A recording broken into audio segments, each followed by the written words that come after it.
guys, it's Nessie and welcome back to Neror. Yes, video ini sangat requested, up to the point, sampai poin dimana kita tidak bisa melihat request lainnya karena semua seksi komen cuma dipenuhi kota yang hilang, Atlantis. So sebenarnya misteri Atlantis ini udah ada untuk waktu yang cukup lama dan aku udah baca jauh-jauh sebelum kalian request, dan aku juga udah tahu secara garis besar atau secara umum tentang misterinya. Tapi ketika kalian request dan aku riset, ternyata wow, menarik banget sumpah. So terima kasih yang udah pada request. Hari ini kita akan membahas tentang misteri kota yang hilang, Atlantis. So without any further ado, stop senyum-senyum, cause shit's about to go down. Oke, Atlantis. Mungkin kalian pernah dengar namanya antara dari film Disney yang cukup terkenal, Atlantis. This journal is the key to finding the lost continent of Atlantis. I'll never believe you. I will find Atlantis on my own. Film Aquaman yang beberapa waktu lalu tayang, atau seksi komentar di video Neror yang dipenuhi request kalian untuk membahas misteri Atlantis. But anyways, Atlantis dipopulerkan oleh seorang filsuf Mesir kuno, Plato, sekitar 2300 tahun yang lalu, atau 427 sampai 347 sebelum Masehi. Sudah lama banget ya. Nah, Plato sendiri adalah filsuf yang sangat-sangat pintar dan biasanya dia menulis tentang fakta ketimbang fiksi.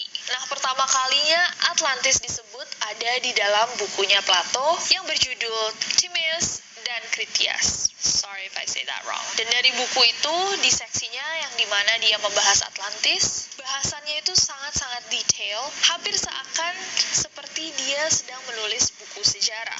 Aneh, karena kalau dari bukunya, Atlantis itu ada jauh sekali sebelum Plato lahir. Dan untuk waktu yang lama nih, cerita Atlantis itu cuma dilihat sebagai legenda. Semacam dongeng, jadi kayak, oke, jadi dulu ada kota yang super canggih, tapi ternyata dia di zaman dulu gitu. Semacam kita melihat dunianya Harry Potter gitu. Sampai di tahun 1870.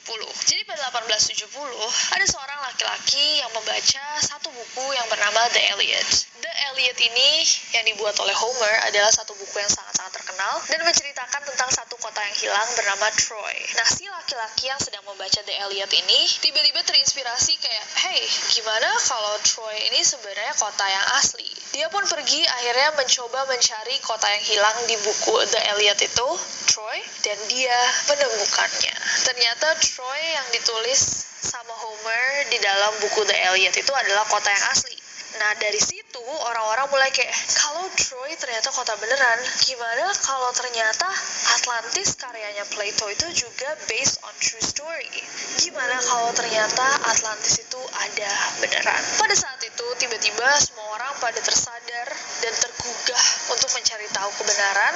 Gimana kalau ternyata cerita-cerita yang ditulis para filsuf-filsuf lama itu semuanya based on true story, terinspirasi oleh kisah asli. Ternyata cerita-cerita itu bukan fiksi, melainkan arahan sejarah, berbasis fakta yang ditulis sebagai peta dengan kata-kata yang puitis. Mulailah para scientist, ilmuwan, dan bahkan orang-orang biasa mencari kebenaran dari Atlantis. Nah, Plato menulis bahwa Atlantis ada 9.000 tahun bahkan sebelum dia lahir. Jadi ini adalah kota yang sangat tua. Dari hari ini mungkin sekitar 10.000 tahun yang lalu. Dijelaskan bahwa Atlantis terletak di Laut Atlantis, outside the Pillar of Hercules, di luaran pilar Hercules, dan Atlantis merupakan satu kota yang besar, kuat, dan jauh lebih canggih dari kota-kota lainnya. Atlantis ada di sebuah pulau, dikelilingi gunung-gunung dan alam yang indah, memiliki binatang-binatang eksotis, dan kotanya sendiri dikelilingi oleh 3 cincin dan pelabuhan. Yang lebih aneh lagi, Plato menuliskan dimensi tepatnya Atlantis. Jadi dia menuliskan dengan detail luasnya Atlantis, bentuknya, penempatannya, orang-orangnya kayak apa. Dan dari detail-detail yang dia tuliskan, para sejarawan percaya bahwa Atlantis sangat canggih. Sampai pada 10.000 tahun yang lalu, mereka sudah memiliki elektronik setara dengan apa yang kita punya hari ini. Nah, di bukunya Plato, dia menjelaskan bahwa Atlantis merupakan tempat yang sangat damai dan orang-orangnya sangat baik dan civilized. Namun suatu ketika, iri, kedengkian, dan korupsi pun muncul, dan mereka dihancurkan oleh Poseidon, yang merupakan dewa laut. Walaupun Plato menuliskan bahwa Atlantis dihancurkan oleh Poseidon, yang merupakan dewa laut, banyak sejarawan yang percaya bahwa ini adalah analogi dari natural disaster, atau bencana alam semacam tsunami, gempa bumi, banjir, longsor, atau sebagainya. Nah, sekarang kita masuk ke beberapa alasan kenapa banyak orang percaya bahwa Atlantis adalah tempat asli.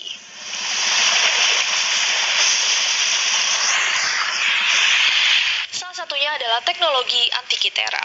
Antikythera merupakan alat misterius yang ditemukan di dasar laut di dalam kapal karam 1000 tahun sebelum Masehi. Mesin yang juga disebut sebagai komputer pertama ini adalah jam astronomi. Nah, banyak yang percaya bahwa masyarakat zaman dulu belum mempunyai kemampuan untuk menciptakan teknologi secanggih itu. Oleh karenanya, banyak yang percaya bahwa Antikythera ini datangnya dari Atlantis.